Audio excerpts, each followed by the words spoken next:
ዴሞክራሲ፣ ዴሞክራት ሲሰማቸው የነጻነት የግልግል ስም ይመስላሉ። ለመሆኑ ዲሞክራት ነን፣ ለሰው ልጆች መብት እናጎናጽፋለን በሚሉ ሰዎች በድብቅም በገሃድም የሚራመዱ አስተሳሰቦች ምንድናቸው? የዲሞክራቶች ተቃራኒዎች ሪፐብሊካንስ ከነጻነትና ከአመለካከት አንጻር ከዲሞክራቶች የሚለዩባቸው እምነቶች ምን ይሆኑ? ሪፐብሊካንስ ራስ ወዳድ ልንላቸው እንችላለን? በዛሬው ፕሮግራማችን የዲሞክራትና የሪፐብሊካን ባህሪያትና ልዩነቶችን ወደ እናንተ እናደርሳለን። That's a little bit old, that chart. That chart's a couple of months old, and if you want to really see something that's said, take a look at what happened.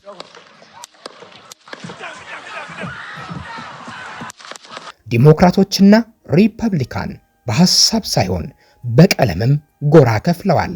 ይህ ያንተ ቀለም ነው፣ ይህ የኔ ቀለም ነው ተባብለው የመረጡትን ወስደዋል።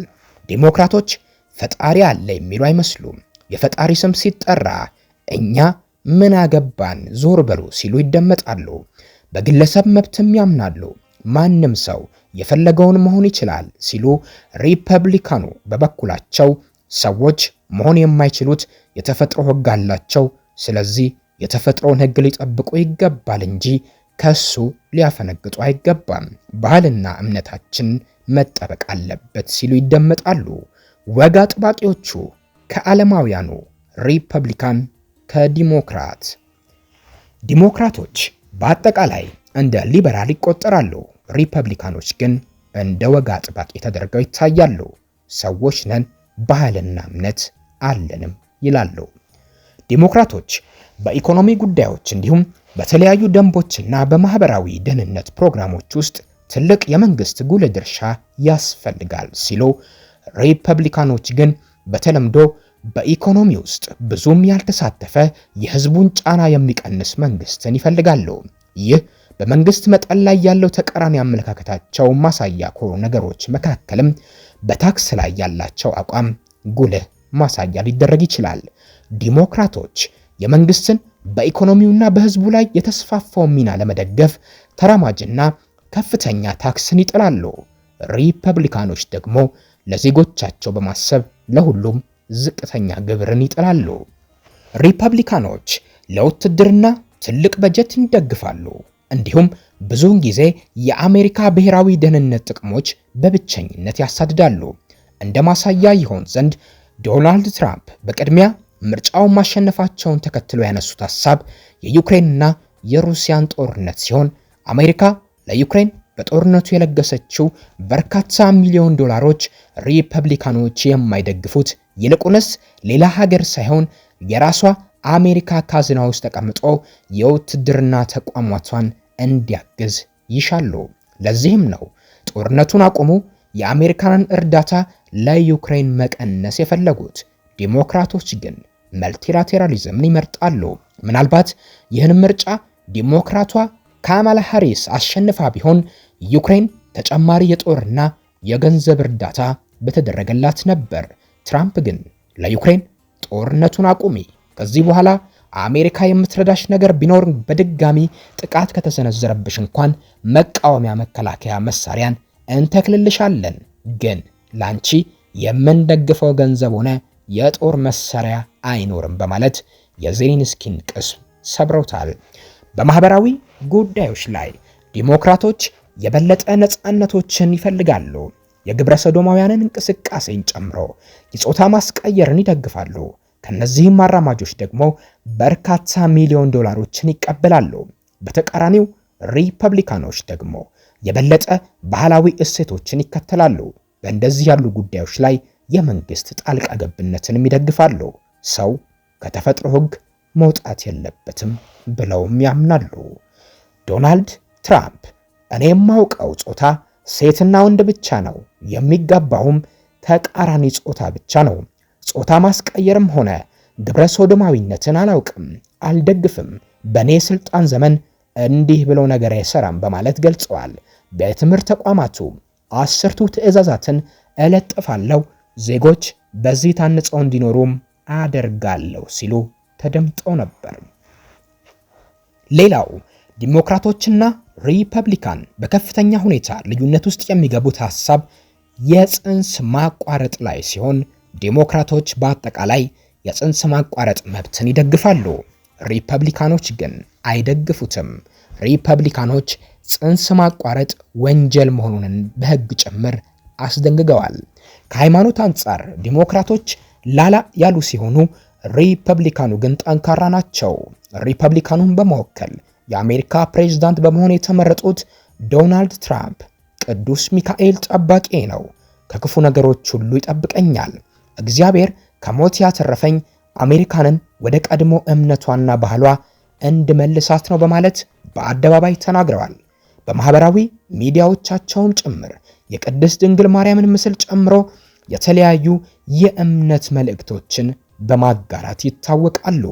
የዲሞክራቷ ተወካይ ሃማላ በበኩሏ የምርጫ ቅስቀሳ በምታደርግበት ሰዓት ከመሃል አንድ ታዳሚ ተነስቶ ኢየሱስ ጌታ ነው ይላታል። እሷም ይሄ እኔን አይመለከትም በማለት በታዳሚዎች ፊት በአደባባይ መልሳለታለች። በአሜሪካ ጂኦግራፊያዊ ሁኔታዎች ዴሞክራቶች በብዛት በትላልቅ ከተሞች የበላይ ሆነው ሲገኙ፣ ሪፐብሊካኖች በተለይም በገጠር ታዋቂዎች ናቸው። ዴሞክራቲክ ፓርቲ በአጠቃላይ ከበለጠ ተራማጅ ፖሊሲዎች ጋር የተያያዘ ነው። ማህበራዊና ኢኮኖሚያዊ እኩልነትን ይደግፋል። በኢኮኖሚ ውስጥ የበለጠ የመንግስት ጣልቃ ገብነትን ይደግፋል። ግን የመንግስትን በዜጎች ግላዊ ኢኮኖሚያዊ ያልሆኑ ጉዳዮች ላይ መግባትን ይቃወማል። ዴሞክራቶች ለአናሳዎች ሲቪል መብቶች ይሟገታሉ፣ እንዲሁም ለግለሰቦች ይደግፋሉ። የተለያዩ ማህበራዊ ደህንነት ፕሮግራሞችን ይደግፋሉ፣ ሜዲኬድ እና የምግብ እርዳታን ጨምሮ ማለት ነው። በተጨማሪም ዴሞክራቶች የአካባቢ ጥበቃ ፕሮግራሞችን፣ የጠመንጃ ቁጥጥርን፣ አነስተኛ ጥብቅ የኢሚግሬሽን ህጎችና የሰራተኛ መብቶችን ይደግፋሉ። በዚህም ለስደተኞች እንዲመቹ አድርጓቸዋል። የሪፐብሊካኑ ጉዳይ አሜሪካ ለሌሎች ሀገራት የምታወጣው የእርዳታ ገንዘብ እንዲቀንስ ይፈልጋሉ። አንድ ሀገር በራሷ ችግር ባመጣችው ጣጣ አሜሪካ ምን ዕዳ አለባትና ነው ገንዘቧን የምታወጣው የሚል እምነት አላቸው። ከዚያ ባሻገር ሪፐብሊካን ለስደተኞች አይመቹም። በአሜሪካ የሚኖሩ ወረቀት የሌላቸው ከ20 ሚሊዮን በላይ ሰዎችን ሀገሪቷን ለቀው እንዲወጡ ይፈልጋሉ። ዶናልድ ትራምፕም እነዚህን ስደተኞች ሻንጣቸውን አስይዤ ወደ መጡበት መላክ የመጀመሪያ ተቀዳሚ ስራዬ ነው በማለት ለበርካታ ጊዜያት ሲናገሩ ተደምጠዋል። ከንግግር አልፈው ይህንን ስደተኞችን ከአሜሪካ ማስወጣት እቅዳቸውን የሚመሩላቸውን ሰዎች መርጠው መሾምም ጀምረዋል። እንደ አውሮፓውያኑ አቆጣጠር ከ2000 የዩናይትድ ስቴትስ ፕሬዝዳንታዊ ምርጫ ጀምሮ ቀይ ግዛትና ሰማያዊ ግዛት በሚል ሪፐብሊካንና ዲሞክራት ለሁለት በቀለም ጎራ ተለይተዋል። ለሪፐብሊካን ፓርቲ የሚመርጡ የአሜሪካ አካባቢዎች በቀይ ቀለሞች ተወክለው ቀይ ግዛት ሲባሉ፣ ዲሞክራቶችን የሚመርጡ የአሜሪካ ቦታዎች ሰማያዊ ግዛት ተብለዋል። በተቃራኒው በዲሞክራትና ሪፐብሊካን እጩዎች መካከል ያለው ድምፅ እንደ ወቅቱ የሚለዋወጥባቸው ግዛቶች ስዊንግ ስቴቶች ወይም ሐምራዊ ግዛቶች በመባል ተሰይመዋል። በርካታ ታዋቂ ባለጸጎች አንዳቸው ሁልጊዜ በመደገፍ የጸኑ ሲሆኑ፣ አልፎ አልፎ ግን አንድ ጊዜ ሪፐብሊካኑን ሌላ ጊዜ ደግሞ ዲሞክራቶችን የሚደግፉ ባለጸጎች ብቅ ይላሉ። ይህ ግን አልተለመደም። አንድ ባለሀብትና ባለጸጋ አንዱን በመደገፍ እድሜው ሙሉ ይቆያል። ይህንን ባለማድረግ ወጣ ገባ እያሉ ሁለቱንም ከሚደግፉና የየትኛው ደጋፊ እንደሆኑ በቅጡ ከማይታወቁ ቢሊዮነሮች መካከል ቢሊዮነሩ ባለሀብት ኔልሰን ፔልትስ አንዱ ናቸው። ቢሊዮነሩ ባለሀብት ኔልሰን ፔልትስ ከማር ኦሎጎ በሚወስደው መንገድ ላይ በሚገኘው በፓልም ቢች በሚገኘው ውቅያኖስ ፊት ለፊት ባለው በ300 ሚሊዮን ዶላር በሚገመተው የውቅያኖስ ዳርቻ ላይ በተንሳፈፈው በሞንትሬል 2 ደርዘን የሚሆኑ የሀገሪቱን ሀብታም ሪፐብሊካኖች እራት ሰብስበው ነበር። እንደ አውሮፓውያን አቆጣጠር በ2020 ማለት ነው። ዘመቻ ፔልትስ ለዶናልድ ትራምፕ 10 ሚሊዮን ዶላር ወስዶ በነበረው መኖሪያ ቤት ውስጥ ለዶናልድ ትራምፕ ከፍተኛ ገንዘብ ማሰባሰብ አዘጋጅተውም ነበር።